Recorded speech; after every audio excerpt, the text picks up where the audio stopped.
la tristesse arrive, je sais que tu es là, toujours près de moi.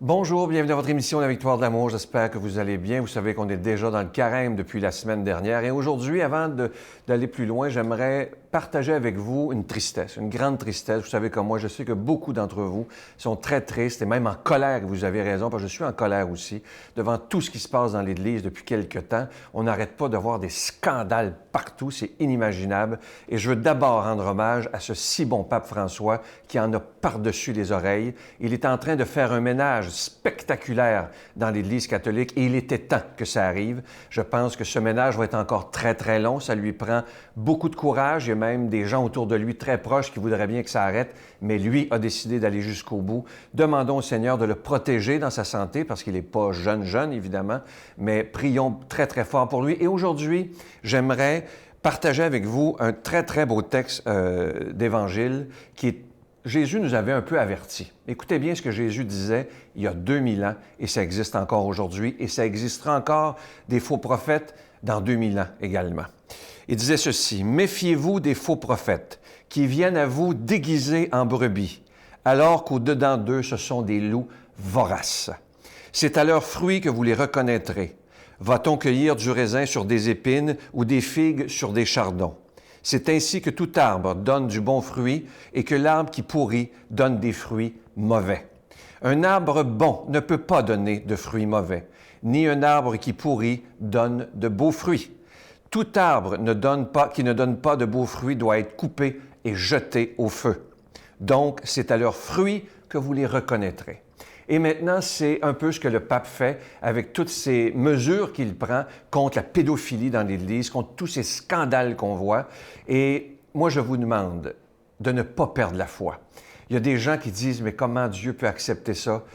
Dieu est impuissant devant ça. Dieu doit être d'une tristesse inimaginable. Et moi, je vous dis aujourd'hui, ne mêlez pas votre foi à ce qui se passe présentement dans l'Église catholique.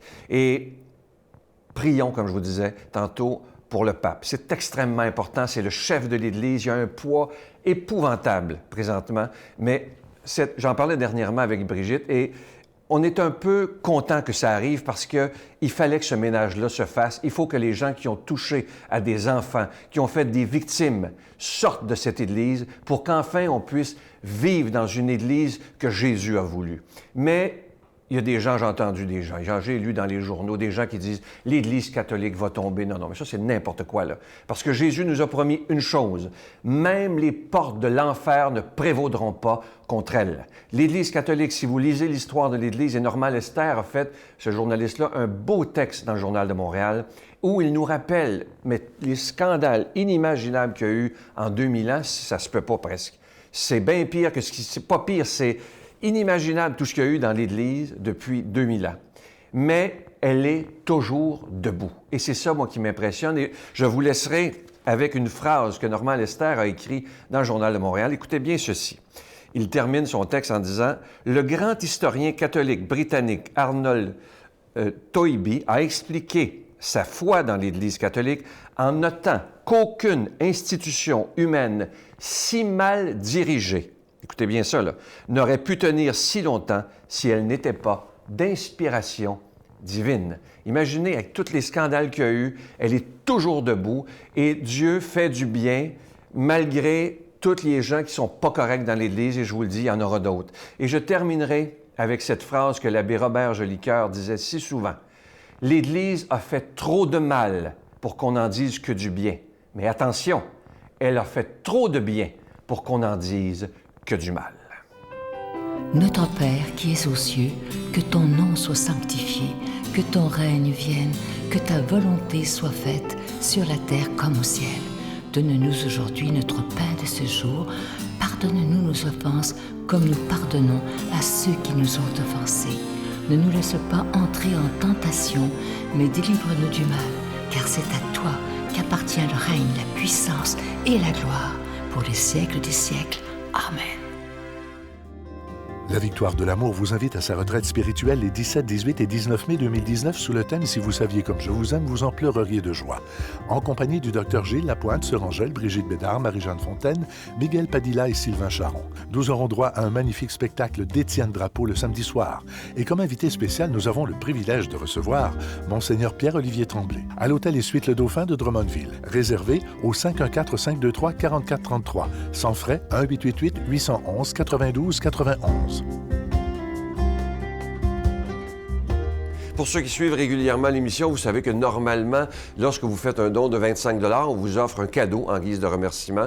Mais comme nous sommes en carême, le carême 2019, il n'y aura pas de cadeau du mois. Si vous saviez, comme à chaque fois qu'on prend cette décision-là, c'est toujours un risque énorme parce que certaines personnes se disent « Ah, ben moi, je ne donnerai pas ce mois-ci. » Mais moi, ce que je vous demanderais, au nom du Seigneur même, c'est de dire « Je vais donner tout à fait gratuitement, sans rien attendre en retour, simplement pour que la parole de Jésus soit annoncée comme il nous le demande dans l'Évangile. » Et vous savez, on le voit sur le beau panneau qui est là, c'est le Seigneur qui nous dit « Je compte sur toi pour annoncer ma parole. Merci de tout mon cœur. » Alors, je me permets de vous demander une offrande tout à fait spéciale pour ce carême 2019. Je vous rappelle que l'émission La Victoire de l'amour existe maintenant depuis plus de 24 ans. C'est absolument extraordinaire et pour moi, ça tient du miracle. Alors, je vous donne l'adresse en vous disant merci encore une fois de votre offrande tout à fait spéciale du carême. La Victoire de l'amour, casier postal 120, succursale Boucherville à Boucherville, le J4B 5E6, je vous la redonne. La Victoire de l'amour, casier postal 120, succursale Boucherville à Boucherville, le J4B 5E6. Également par téléphone, par carte de crédit du lundi au vendredi de 8h30 à 16h30 dans le 514-523-4433, 523-4433 ou sans frais le 1-888-811-9291, 1-888-811-9291 et aussi sur notre site Internet, le www.lavictoiredelamour.org. Merci de tout cœur de donner des mains à la Providence. Merci de votre don spécial du carême.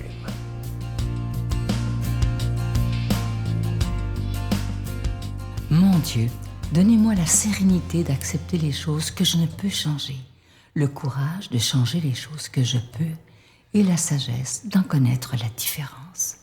Amen. Aujourd'hui, la parole de Dieu est proclamée par quelqu'un qu'on apprécie beaucoup. Il est pasteur à Trois-Rivières, le révérend Joël Lapierre.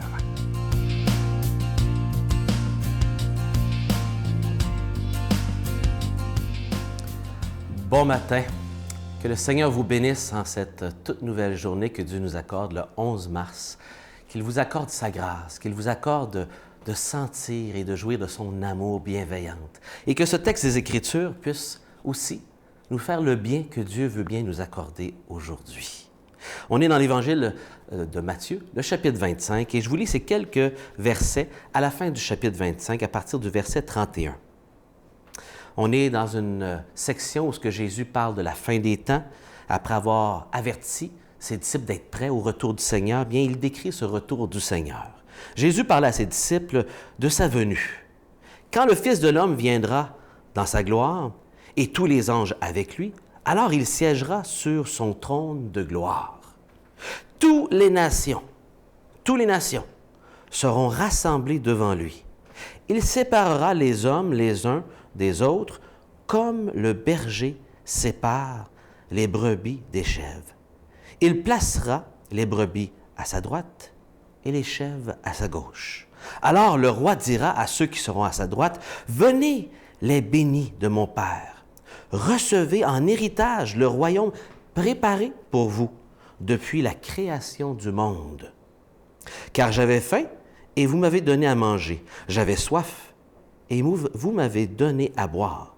J'étais un étranger, et vous m'avez accueilli. J'étais nu, et vous m'avez habillé.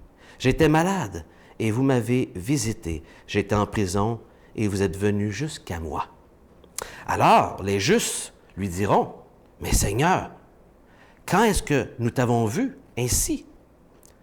Que tu avais donc faim, et nous t'avons nourri. Tu avais soif et nous t'avons donné à boire. Tu étais un étranger et que nous t'avons accueilli. Tu étais nu et nous t'avons habillé. Que tu étais malade ou en prison.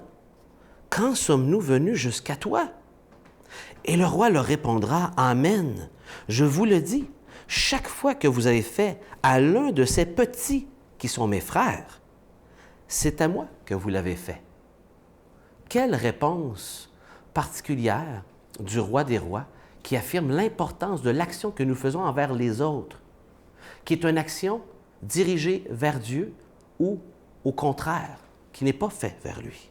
Le verset 41 dit « Alors, il dira à ceux qui seront à sa gauche, « Allez-vous au loin de moi, maudits, dans le feu éternel préparé pour les démons et les anges, car j'avais faim et vous ne m'avez pas donné à manger. J'avais soif et vous ne m'avez pas donné à boire. J'étais un étranger et vous ne m'avez pas accueilli. J'étais nu et vous ne m'avez pas habillé. J'étais malade, en prison, et vous n'êtes pas venu me visiter. » Alors, ils répondront, eux aussi surpris, « Seigneur, quand est-ce que nous t'avons vu? Avoir faim, soif, nu, étranger, malade, en prison, sans nous mettre à ton service. » Il leur répondra, « Amen, je vous le dis, chaque fois que vous ne l'avez pas fait à l'un de ces petits, à moi non plus, vous ne me l'avez pas fait. » Et ils s'en iront, ceux-ci, au châtiment éternel, et les justes à la vie éternelle.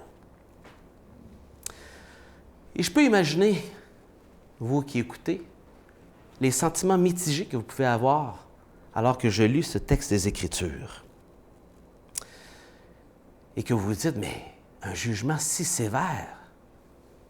Et j'aimerais vous dire ceci premièrement, c'est Jésus, celui qui vous aime, celui qui m'aime, celui qui est mort à la croix pour nous, qui donne ses paroles. Et déjà, c'est important. Deuxièmement, on dit qu'il les sépare comme un berger. Il ne faut pas oublier ça au tout début de cette histoire. Il parle de les séparer comme un berger. Et Dieu est présenté comme le bon berger. Un bon berger attentionné, protecteur de ses brebis. Celui qui fait le jugement ici, le roi des rois, est bien Dieu lui-même. Et il est un berger.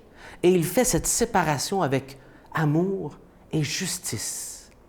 Et de plus, on voit son amour par le fait qu'il prend le temps, par ce texte, Jésus, de nous avertir d'avance des conséquences à venir de nos choix aujourd'hui. Comme un bon papa, Dieu prend le temps d'avertir et de dire, voici ce qui s'en vient dans l'avenir. J'aimerais que tu prennes de bons choix aujourd'hui. Les choix de ce côté-ci amènent là, et les choix de ce côté-ci vont dans cette direction-là. Comme un père qui ne veut pas que son enfant prenne des mauvaises décisions, il l'avertit. Et Dieu, d'avance, par les paroles de Jésus, nous avertit d'un jugement futur et de comment y être prêt. Et dans la manière dont on traite les autres, c'est aussi Dieu qu'on traite ainsi ou qu'on ne traite pas. Comment est-ce que vous et moi allons-nous être jugés? Sommes-nous prêts pour son retour? Je vous invite à être prêts aujourd'hui par cet avertissement.